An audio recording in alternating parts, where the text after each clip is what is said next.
우리를 자유케 하시는 능력이 있는 줄 믿습니다. 예수님의 보혈은 우리의 모든 부끄러움과 죄를 씻으시는 능력이 있는 줄 믿습니다. 저와 여러분은 그 예수님의 보혈과 그 능력으로 힘입어 우리의 모든 부끄러움과 과거의 죄와 잘못과 허물을 다 씻김 받은 사람들이고, 그러므로 우리는 모든 결박으로부터 자유하여져 이 시간 기쁨으로 예배를 드리는 겁니다. 할렐루야. 또한 우리의 육체의 모든 건강도 하나님께서 은혜 가운데 함께 하시사 나를 묶고 있는 모든 질병의 사슬로부터 하나님께서 풀어주시고 자유케 하시고, 아멘. 인간관계도 우리 삶에 얽힌 모든 문제와 실타래들을 하나님께서 우리가 믿음으로 소망으로 기도로 하나님께 나아감으로 풀어주시고 해결해 주시는 은총이 오늘 저와 여러분 가운데 함께 하시기를 축원드립니다. 아멘. 오늘은 사랑의 공동체를 위하여라는 제목으로 하나님 말씀을 나누겠습니다. 기독교의 정신은 사랑입니다. 그리고 하나님은 모든 교회가 사랑으로 하나 되기를 원하십니다. 그래서 사랑의 공동체를 만들어가는 것은 저와 여러분이 해야 할 성도의 의무이고 또 마땅한 바입니다. 그래서 교회에 사랑이 없으면 안 돼요. 교회에 사랑이 있어야 되고, 교회 모든 조직이나 기관이나 우리 성도 개개인의 마음에도 사랑이 충만해야 됩니다. 그런데 사랑의 공동체를 만들어가기 위해서는 서로의 다름을 인정해야 됩니다. 조금 전에도 우리가 찬양을 했죠. 예수 결박 부셨도다. 그 찬양할 때 어떤 분은요 손을 높이 들고 예수 결박 푸셨도다 그렇게 찬양하시고, 어떤 분은 예수 결박 이렇게 하시기도 하고. 그런데 저는 이렇게 하시는 분만 사랑하는 게 아니라 이렇게 하시는 분도 사랑합니다. 할렐루야. 이렇게 하시고 싶으신다는데 뭐 제가 그거를 목줄로 뭐 손을 잡아가지고 끌어올리겠어요? 어떻게 하겠어요? 이렇게 하셔도 되고요. 안 올리셔도 돼요. 우리 손 올리고 찬양합시다 그러는데 손 안 올리고 그냥 예수 결, 왜냐하면 이제 찬양의 그 깊은 은혜 가운데 뭐 그러실 수도 있는 것 아니겠습니까? 꼭 손을 올려야만 찬양이 깊은 임재로 들어가는 건 아니잖아요. 그런데 제가 우리가 해보니까 손을 높이 들고 하나님께 찬양할 때 더 은혜가 충만하게 임하니까 그렇게 우리가 찬양하고 기도하자고 하는 거잖아요. 어쨌든 손을 높이 드시는 분도 있고, 손을 이렇게 드시는 분도 있고, 안 드시는 분도 있고, 한 손으로 드시는 분도 있고, 그냥 정말 간절히 찬양하는 분도 계시고, 그 모습이나 그 모양은 다 자유입니다. 그런데 서로가 다 다르다 그래서 내가 하는 것만이 옳다라고 얘기할 수는 없어요. 서로의 다양성을 인정해야 한다는 말입니다. 그래서 사랑의 공동체를 우리가 만들어 가려면 서로의 다양성을 인정해 주어야 된다는 겁니다. 서로가 자라온 환경도 다르고, 생각도 다르고, 믿음도 다르고, 말씀에 대한 이해도 다르고, 또 헌신이나 하나님을 향한 충성이나 모든 부분에 있어서 저마다 다 다르기 때문에 그런 다른 부분들을 인정해 주어야 하는 것이죠. 하나님은 사람을 만드실 때에 똑같이 만들지 않으셨습니다. 우리 서로가 다 조금씩 달라요. 쌍둥이도 다르지 않습니까? 서로가 다르게 생겼고, 그리고 외모뿐만이 아니라 그 사람의 성품, 또 은사, 그리고 모든 그 내면적인 것들도 다 다릅니다. 그래서 그 다른 것들을 인정해 줄 때, 그리고 그것까지 사랑해 줄 때 사랑의 공동체로 우리가 세워져 갈 수가 있는 것이죠. 우리는 예수 그리스도 안에서 한 지체입니다. 그래서 지체로서 서로가 서로를 위하는 것이죠. 이것을 우리가 잃어버리면 안 됩니다. 우리가 사랑의 공동체로 세우기 위해서는 서로의 다름을 인정하고 우리는 각각의 지체로서 서로를 돕는 그런 사람들이다라고 생각을 해야 하는 것입니다. 교회의 구성원은 서로가 달라도, 그래서 저마다 생각도 다르고 또 이해하는 것도 다르고 바라보는 관점도 달라도, 너무 놀랍고 신기한 것은 그렇게 서로 다른 사람들이 한 곳에 모여 예수 그리스도의 사랑으로 예배를 드릴 수 있다는 것 자체가 너무나 놀랍고, 이것은 사실 기적입니다. 저마다 다른 생각과 또 다른 그런 마음과 상태를 가지고 있는데 한 자리에서 그냥 모이는 것이 아니라 사랑으로 모여 함께 예배드릴 수 있는 것은 기적이에요. 이것은 예수 그리스도의 사랑으로 인하여서 만들어진 결과인 것입니다. 그곳이 바로 교회입니다. 우리가 이 자리에 모여서 예배드리는 것 자체가 우리는 매일매일 기적을 체험하는 것이죠. 우리는 서로의 다름에 감사하면서 그리스도 안에서 하나가 될 수 있는 것에 또한 감사를 드립니다. 이것은 하나님이 우리에게 주신 신비로운 은혜입니다. 이 신비로운 은혜, 그 모인 성도들이 모인 공동체, 그곳이 바로 교회이고, 교회는 운명 공동체여서 한 가족으로서 서로를 위하여 기도하고, 그래서 아픈 사람이 있으면 함께 아파하고, 힘들어하는 이가 있으면 함께 힘들어하고, 괴로워하고 같이 눈물을 흘리는 공동체가 바로 교회인 것이죠. 사랑에는 아무런 조건이 없습니다. 아무런 대가를 바라지 않습니다. 만약에 내가 무슨 대가를 바란다거나 어떤 조건을 건다거나 남이 나를 알아주기를 원한다거나 내 이름이 드러나기를 원한다면은 그것은 퇴색된 사랑이에요. 그건 주님의 사랑이 아닙니다. 주님의 사랑은 무조건적이고 절대적이고 또 헌신적이고 자기를 희생하는 그런 사랑이죠. 그리스도의 사랑은 희생을 감수합니다. 정말 사랑한다면 내가 먼저 손해봐도 괜찮습니다. 자꾸 나만 희생해도 괜찮습니다. 성도는 자신을 통해서 그리스도의 사랑을 보여줄 의무가 있습니다. 사람들이 나를 통해서 예수 그리스도의 사랑을 볼 수 있어야 하는 것입니다. 사랑하는 고향교회 성도 여러분, 여러분을 통해서 예수님의 사랑이 흘러가기를 주님의 이름으로 축원드립니다. 여러분을 사람들이 보면서 예수님의 사랑을 느끼게 되기를 축복합니다. 그러면 우리가 이렇게 사랑을 하고 또 희생을 하고 할 때에 내게 돌아온 것이 무엇입니까? 라고 묻는 분들이 계실 수 있을 거예요. 사랑 좋지요. 그런데 그 사랑하면은 저한테 뭐 돌아오는 게 뭐가 있어요? 손해만 보는 것 아닙니까?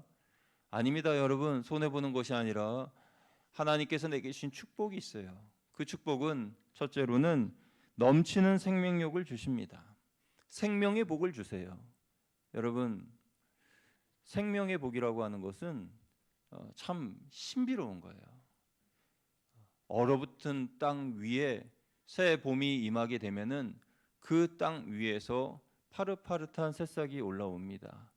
저 얼어붙은 땅에서 무슨 생명이 있을까 그런 생각이 드는데 따뜻한 봄만 되면 땅이 얼었던 땅이 녹고 그 위에 촉촉한 봄비가 내리고 그 이후에 봄바람이 불면은 그러면 어김없이 새싹이 올라오고 파릇파릇한 그러한 잔디와 풀이 올라오게 됩니다. 너무나 신비롭지 않습니까? 우리의 마음도 마찬가지입니다. 우리의 마음에 이 얼어붙은 마음에 주님의 사랑이 임하고 또 성도 간의 사랑이 서로 흐르고 그러면 내 얼어붙은 마음에 주님의 생명이 자라기 시작하고 열매를 맺고 하나님의 놀라운 은혜 가운데 그늘을 줄 수 있는 나무로까지 성장하게 되는 것을 우리가 보게 되는 거예요. 그래서 잃어버린 감격, 넘치는 기쁨, 그래서 이 기쁨과 간증이 다른 사람에게 전해지게 된다면 그게 바로 전도입니다. 전도가 어려운 것이 아니죠.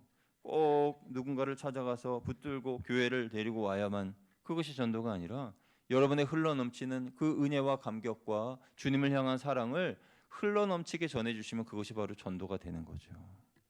하나님은 그것을 우리에게 요구하시는 겁니다. 그 감격과 기쁨이 전해지면 생명의 불씨가 꺼져가던 이들의 불씨가 다시 타오르게 되고 영적으로 배고파서 기근에 허덕이는 사람들이 주님으로 인하여 배불리 먹게 되는 것입니다. 이것을 우리가 실천하여야 하는 것이죠. 이것을 실천할 때에 우리는 넘치는 생명력을 소유하게 된다라는 것입니다. 둘째로 하나님의 사랑을 실천하는 사람은 가는 곳마다 치유와 변화가 일어납니다.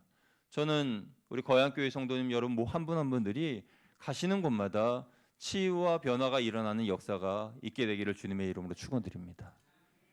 사랑하는 마음, 그 사랑하는 그 열심은 치유하는 능력이 있습니다. 사랑하면 치유가 일어나요. 우리 개개인의 이 자신의 모습을 보면은 여러분의 혹시 몸에 질병이 있으시다면 이 질병이 어디서부터 시작됐는가를 한번 생각해 보시기를 바랍니다. 우리 몸에 오는 질병의 대다수는 마음의 병에서부터 시작되는 경우가 많이 있습니다. 속상하고 화가 나고 또 이 끓어오르는 혈기를 억누르지 못하고 또는 억눌렀다 하더라도 그게 화병이 되게 되면요 육신으로 나타나게 되는 거예요, 몸으로. 그래서 내 몸의 이 질병의 거의 대다수 많은 부분들은 스트레스나 또 피로나 또 만성 질환 등등으로 이 나타나는 현상일 뿐이지 이미 내 안에 준비되어 있는 그런 질병의 전조 증상이 나타나게 되는 것이죠. 그러니까 결국 내 몸의 질병을 고치는 방법은 내 마음의 병을 고치면 육체의 질병도 따라서 고쳐지게 된다라는 것을 우리가 생각해 볼 수가 있습니다. 여러분, 그런데 이 육체의 질병을 고치는 좋은 치료약은 사랑입니다. 서로 사랑하면 육체의 질병과 아픈 상처들이 나도 모르게 치유가 되는 거예요. 또한 사람을 변화시키는 것도 사랑입니다.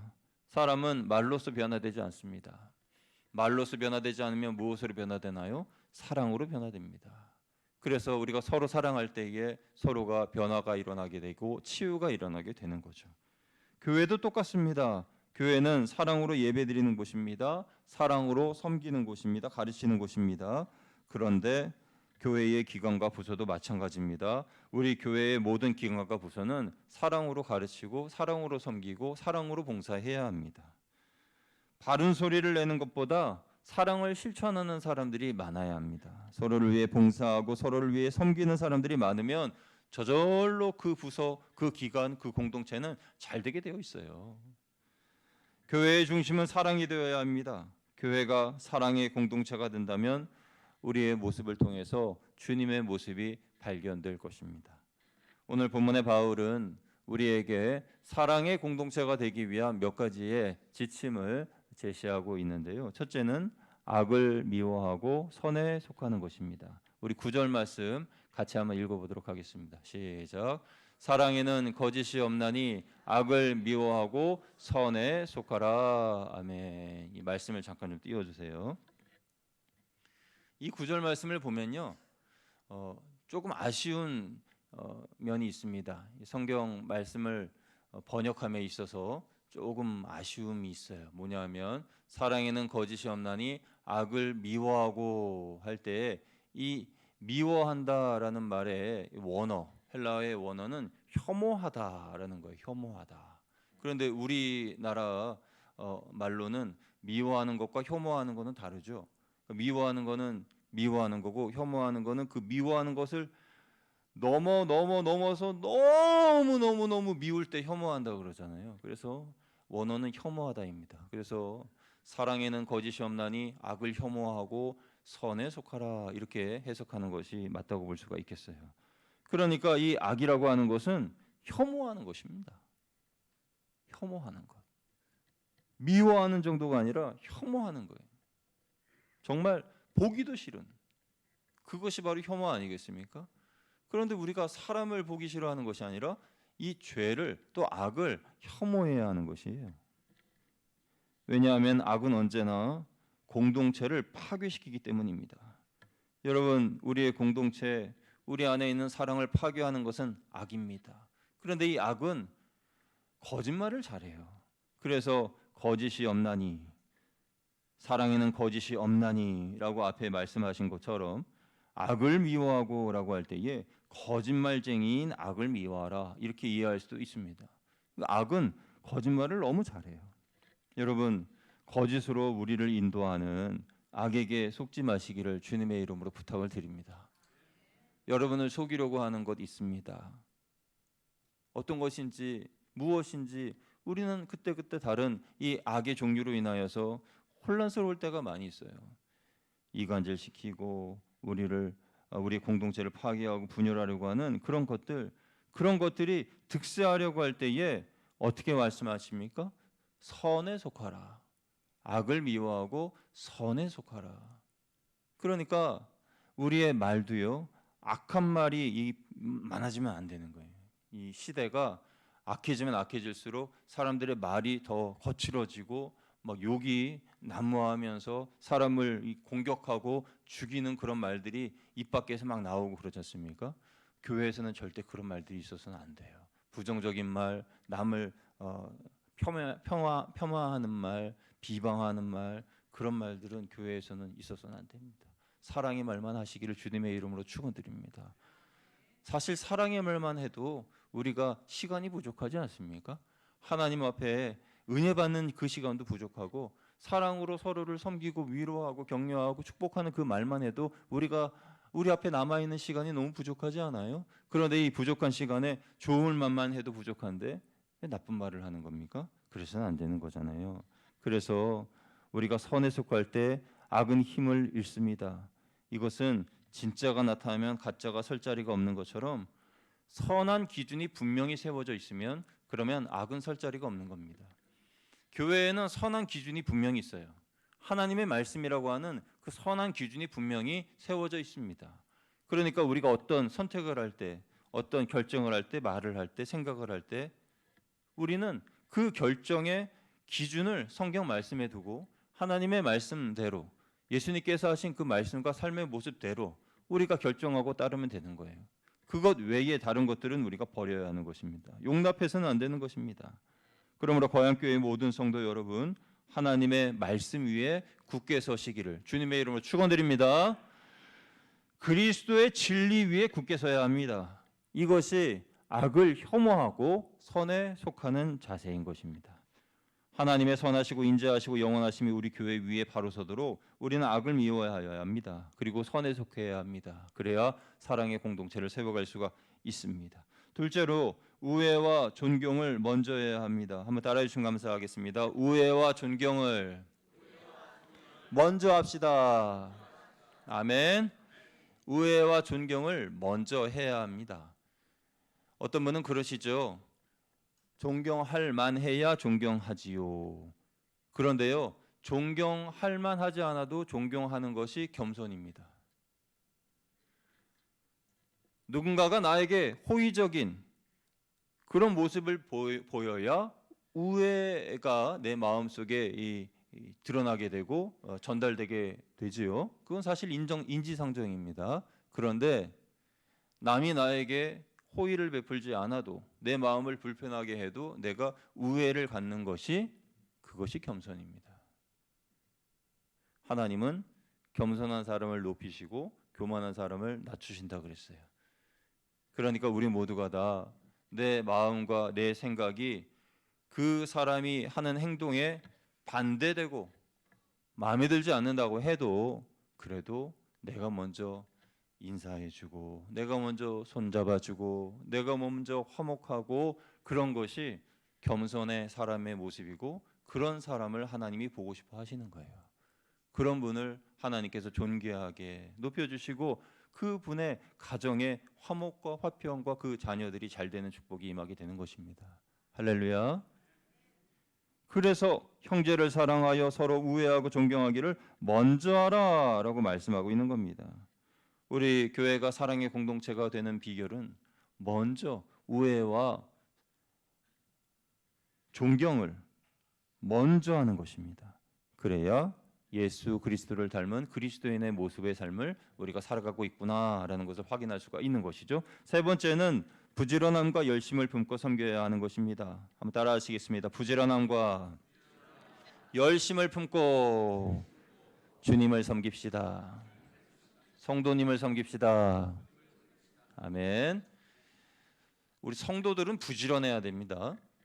부지런한 이유는 우리가 복음에 매여 살기 때문에 그런 것입니다. 복음에 매여 사는 사람들은 부지런해요.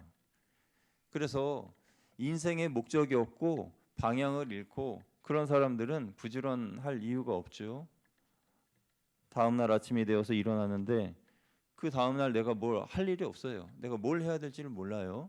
그러면은 일찍 일어날 이유가 있습니까? 이유 없죠. 늦게 일어나죠. 그리고 어떤 뚜렷한 삶의 목표가 있어야 삶의 재미가 있지 않습니까?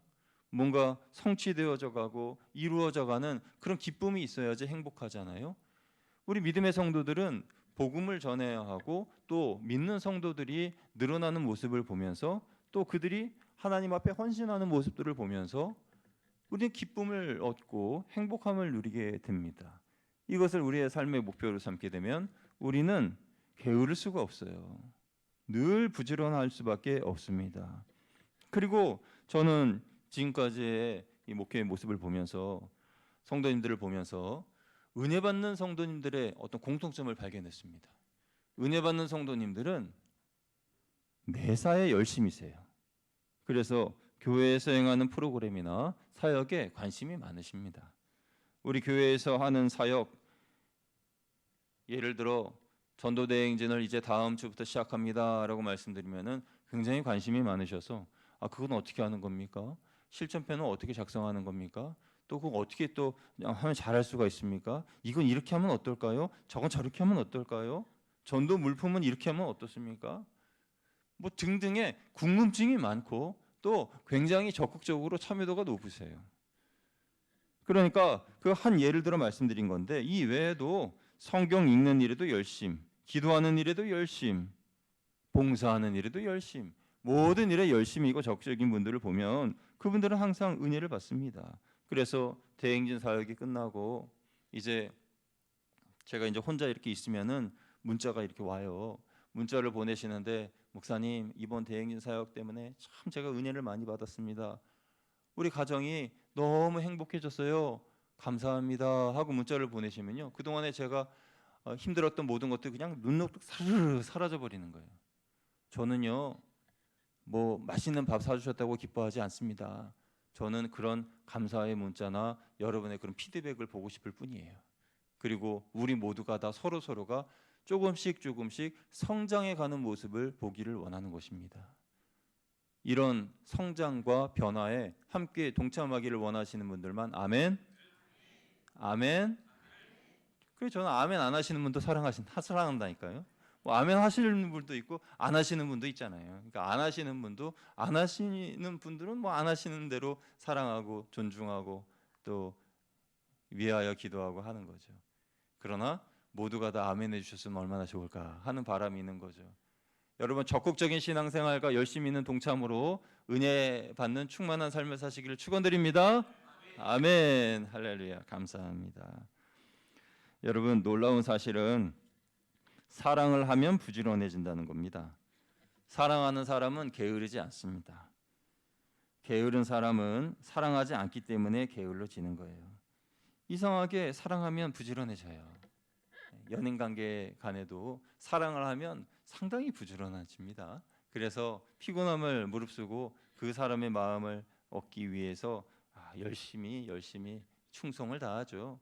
그런 모습이 우리가 하나님과의 관계에도 있기를 원하는 것이고 우리가 교회 간의 성도 간의 관계 가운데도 있기를 원하는 것이에요. 우리가 악을 버리고 선을 택할 때, 게으름을 버리고 열심을 품을 때 내 인생은 진정으로 행복한 인생의 행복의 맛을 맛보게 될 줄로 믿습니다. 네 번째로요, 사랑의 공동체가 되기 위해서는 소망과 기도를 가져야 되는데 한번 따라하겠습니다. 사랑의 공동체는 소망과 기도로 문제를 이깁니다. 아멘. 여러분 이 지구상에 있는 모든 교회들 있잖아요. 이 지구상에 있는 모든 교회들마다 문제 없는 교회는 없습니다. 문제 없는 교회가 있을까요? 문제 없는 교회 아무 교회도 없어요. 다 문제가 있습니다. 왜 그런지 아세요? 그 교회에 모인 성도들이 문제를 가지고 있기 때문에 그 교회가 문제가 있는 거예요. 그 교회에 문제가 없어 보이는 것은 비록 나에게 시험과 문제와 어려움과 고난과 환난이 있지만 그것을 소망과 기도로 이겨내기 때문에 문제가 없어 보이는 거예요. 이 말씀을 잘 이해하셔야 됩니다. 하나님께서 우리에게 주신 시련과 어려움, 또 내가 잘못하여 내가 스스로 만들어낸 그런 어려움, 그런 것들이 내 앞에 있지만은 그러나 어떤 분들은 소망을 품지 않고 또 기도하지 않기 때문에 그 문제가 점점 눈덩이처럼 불어나고 그리고 내 안에 있는 그 문제 그것이 폭발하고 터져가지고 그 옆에 있는 상대방하고 같이 만나서 함께 터지고 여러분이 가지고 있는 그 고민은요 옆에 계신 분도 똑같이 가지고 계신 고민일 수 있어요. 우리 가정에 있는 생활의 어려움 옆에 계신 분도 똑같이 생활의 어려움을 가지고 계시고요. 우리 성도님들도 다 각자 문제를 가지고 있습니다. 그런데 그것을 입 밖으로 내지 않고 위하여서 기도하고 이겨낼 수 있는 것은 그분의 마음에 소망과 기도할 수 있는 그 확신, 응답에 대한 확신, 그리고 부르짖음에 대한 그 기쁨과 또 해결에 대한 그런 감사, 그런 것이 있기 때문에 이겨내시는 거죠. 그래서 자기 안에서 그것을 이겨내고 또 감사하고 하나님을 찬양하고 하니까 모든 성도가 다 그렇게 감사하고 찬양하니까 서로의 입에 불평이 나오지 않는 거예요. 원망이 나오지 않는 겁니다. 오히려 감사가 나오는 거예요. 그래서 그 교회는 문제가 없어 보이는 거예요. 사실은 문제가 있는데. 그런데 결국 하나님께서 그 문제를 해결해 주시는 거죠.